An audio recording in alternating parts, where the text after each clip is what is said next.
ওস্তাদ লাইনটা বলে আরিফ ভাই উত্তর পশ্চিম বঙ্গোপসাগর ও তৎসংলগ্ন এলাকায় অবস্থানরত প্রবল ঘূর্ণিঝড় রিমাল উত্তর দিকে অগ্রসর হয়ে একই এলাকায় অবস্থান করছে। এটি আজ 26 মে 2024 দুপুর 12টায় চট্টগ্রাম সমুদ্র বন্দর থেকে 335 কিলোমিটার দক্ষিণ পশ্চিমে, কক্সবাজার সমুদ্র বন্দর থেকে 315 কিলোমিটার দক্ষিণ পশ্চিমে, মংলা সমুদ্র বন্দর থেকে 220 কিলোমিটার দক্ষিণে এবং পায়রা সমুদ্র বন্দর থেকে 200 কিলোমিটার দক্ষিণে অবস্থান করছিল। বাংলাদেশের উপকূলীয় এলাকায় প্রবল ঘূর্ণিঝড়ের অগ্রভাগে, আমি আবার বলছি, বাংলাদেশের উপকূলীয় এলাকায় প্রবল ঘূর্ণিঝড়ের প্রভাবে বৃষ্টিসহ দমকা অথবা ঝোড়ো হাওয়া অব্যাহত রয়েছে।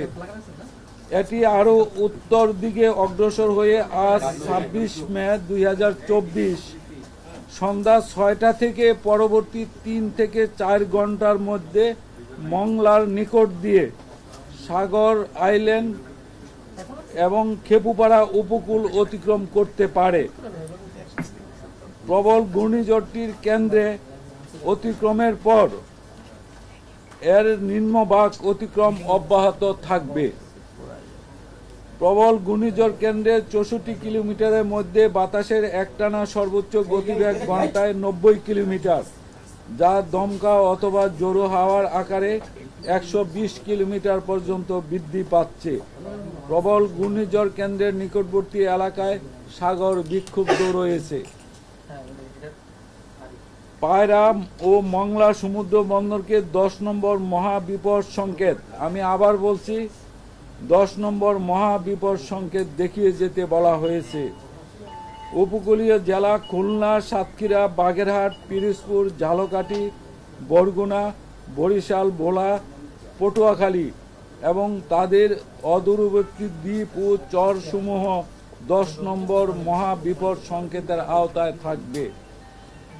কক্সবাজার ও চট্টগ্রাম সমুদ্র বন্দরকে 9 নম্বর মহাবিপদ সংকেত, আমি আবার বলছি, 9 নম্বর মহাবিপদ সংকেত দেখিয়ে যেতে বলা হয়েছে।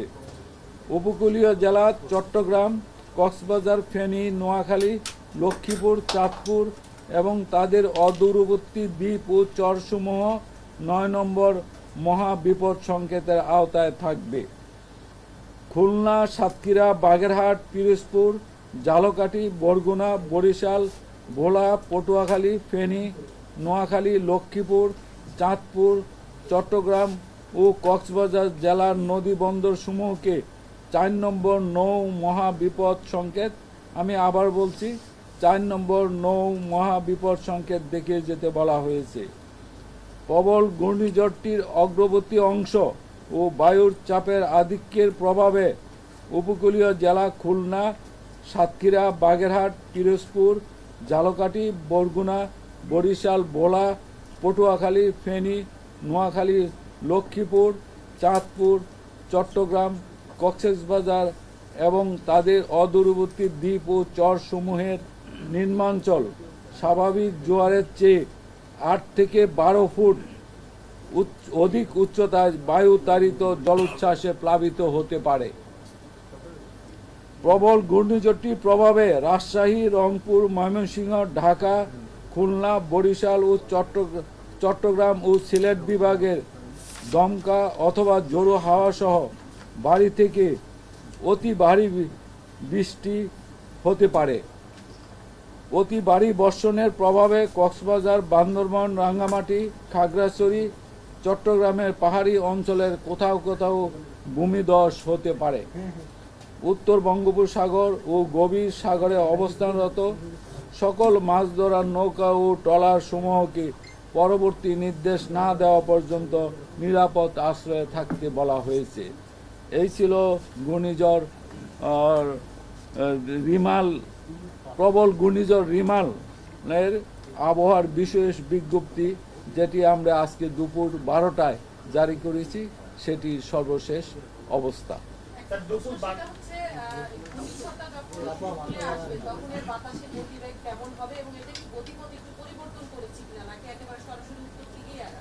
এখনো পর্যন্ত সরাসরি উত্তর দিকে আগাচ্ছে। ঘূর্ণিঝড়টির যে গতিবেগ সেটি আমরা বলেছি যে 90 থেকে 120 কিলোমিটার পর্যন্ত এবং দমকা হাওয়া আকারে এবং কোথাও কোথাও 130 কিলোমিটার পর্যন্ত হতে পারে। এটা কোনো একেবারে যে মানে একদম লিমিটেড যে 120ই হবে এরকম না, 115 হতে পারে।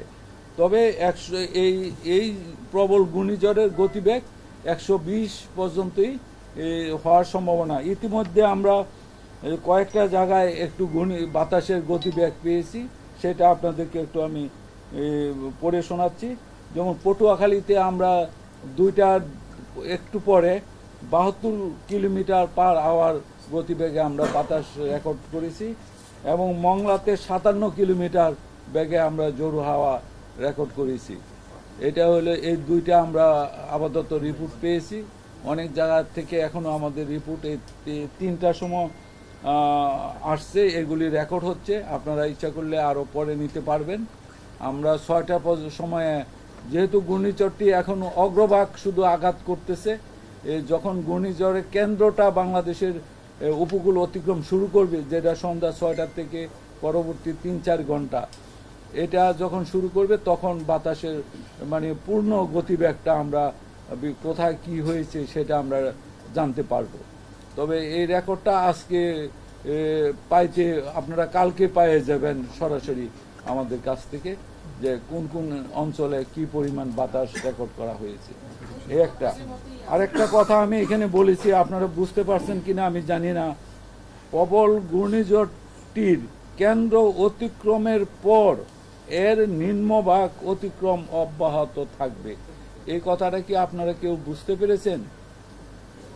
যখন কেন্দ্রটা যখন ল্যান্ডে উঠে যাবে, তারপরে যে তার নিচের অংশ আরেকটা পার্ট থাকবে। আমি অগ্রভাগ বলেছি যে বিকাল থেকে শুরু হয়ে গেছে, সম্মুখভাগ।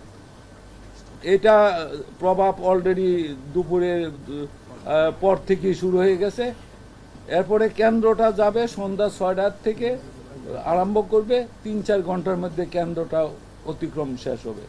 কেন্দ্রের পরে যে তার নিচে আবার থাকবে এরকম একটা সার্কেল, বৃত্তের কেন্দ্রের সামনের ভাগ আসতেছে আগে, তারপরে কেন্দ্রটা, তারপরে আসবে তার নিচের ভাগ। এই কথাটা আমরা এবার স্পষ্ট করে এই বুলেটিনে বলে দিয়েছি। ওই সময়টা কেন্দ্র অতিক্রম করলেও ঘূর্ণিঝড় শেষ হবে না, তারপরেও তার নিচের যে অংশটা, পরবর্তী অংশটা, সেটা আমাদের ল্যান্ডের দিকে দাবিত হতে থাকবে, উঠতে থাকবে। সেই অবস্থায় বাতাস হবে, বৃষ্টি হবে, জোর হাওয়া হবে, জলোচ্ছ্বাস হবে, সবকিছু তার সাথে হবে। হ্যাঁ, সেটাই মধ্যরাত বা তারপরেও কিছু সময় অব্যাহত থাকতে পারে। এটা একেবারে পারফেক্টলি আপনার সেকেন্ড মিনিট হিসাবে বলা যাবে না।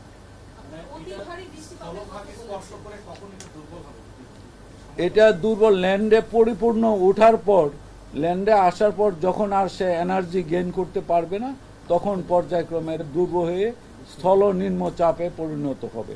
ল্যান্ডে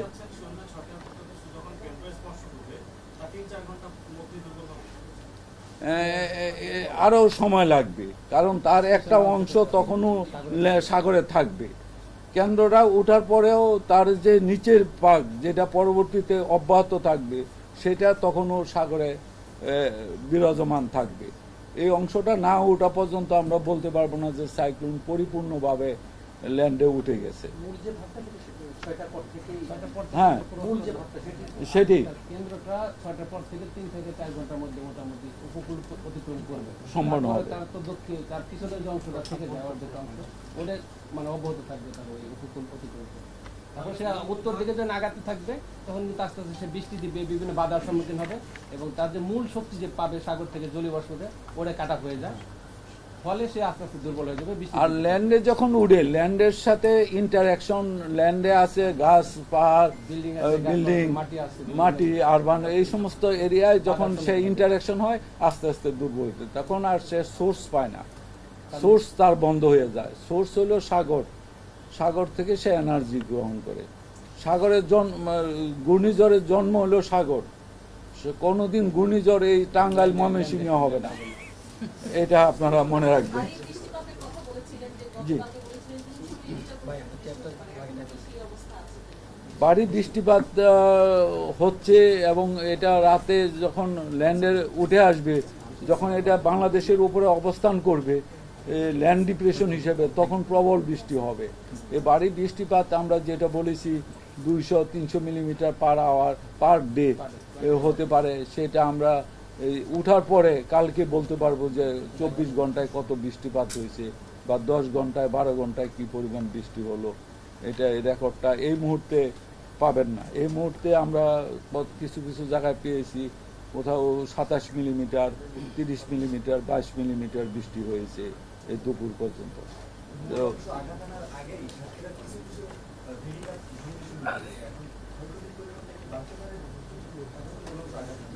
বাঁধ যেহেতু ভেঙে গেছে আপনি বললেন, এটা আমাদের কাছে এই রিপোর্ট নাই, আপনারা বলতে পারবেন। বাঁধ ভেঙে যাওয়ার অর্থ হলো যে সাইক্লোন এখনো রয়ে গেছে, আসতেছে। এ বাঁধ যেহেতু ভেঙে গেছে, এ ভাঙতেই থাকবে, এটা আরো ভাঙন অব্যাহত থাকবে, আরো ইন্ট্রুশন হবে পানি। যতই ইন্ট্রুশন হবে মানে ঢুকবে, ততই বাঁধ মানে জলোচ্ছ্বাস পরিমাণ বৃদ্ধি পাবে।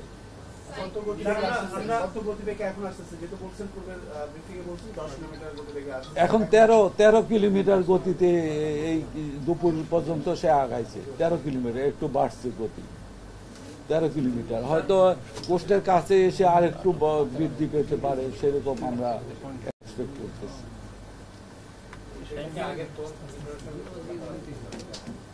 এটা আমরা মোটামুটি এর আগে যে একটা আইলা হয়েছিল, আইলার সাথে অলমোস্ট তুলনা, সেম ক্যাটাগরি, এর সাথে তুলনা করা যেতে পারে। তবে কোনো ঘূর্ণিঝড়ের সাথে একেবারে সিমিলার হবে না। সবাই স্বতন্ত্র, সবাই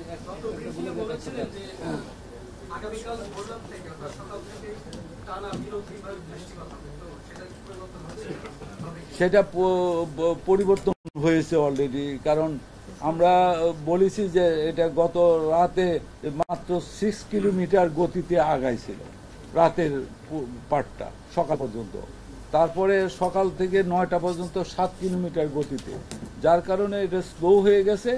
এটার যে ল্যান্ড ক্রসিংটা আমরা যেটা বলেছিলাম যে দুপুর থেকেই বৃষ্টির প্রভাব শুরু হবে, সেটা না হইয়া দুপুরে পর থেকে শুরু হয়েছে, এইটুকুই পিছাইছে, যেহেতু সে স্লো হয়ে গেছিল রাত্রে, এই কারণে। তবে এটা এখন টাচ শুরু হয়েছে উপকূলীয় অঞ্চলে। আপনারা খোঁজ নিয়ে দেখেন, আপনাদের রিপোর্টাররা, আমি নিউজে দেখলাম যে দেখাচ্ছে যে বিভিন্ন জায়গায় প্লাবিত হচ্ছে, দমকা বাতাস হচ্ছে, বৃষ্টি হচ্ছে। রাঙ্গাবালি ওই অঞ্চলে দেখা গেছে যে অনেক পানি তলায় গেছে, এটা আপনাদের রিপোর্টাররা দেখাচ্ছে আর কি।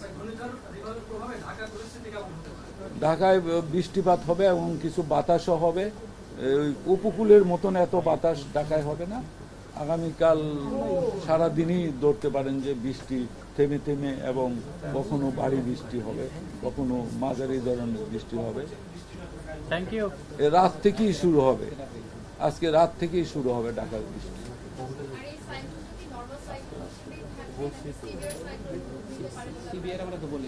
আমি তো এই যে পড়লাম প্রবল ঘূর্ণিঝড়, প্রবল ঘূর্ণিঝড়ের ইংরেজিতে হলো সিভিয়ার। না, সুপার সাইক্লোন আরো পরে, সুপারের আগে হলো ভেরি সিভিয়ার সাইক্লোন, এরপরে সুপার সাইক্লোন। আমরা সিভিয়ার সাইক্লোন হিসাবেই অতিক্রম করবে বলে এখানে এই বুলেটিনে উল্লেখ করেছি। আর শক্তি অর্জন করার মতন মানে আমরা প্রিডিকশন পাচ্ছি না, আমাদের প্রিডিকশনে সেই। ধন্যবাদ আপনাদেরকে। আবার রাতে 8টার দিকে আসেন।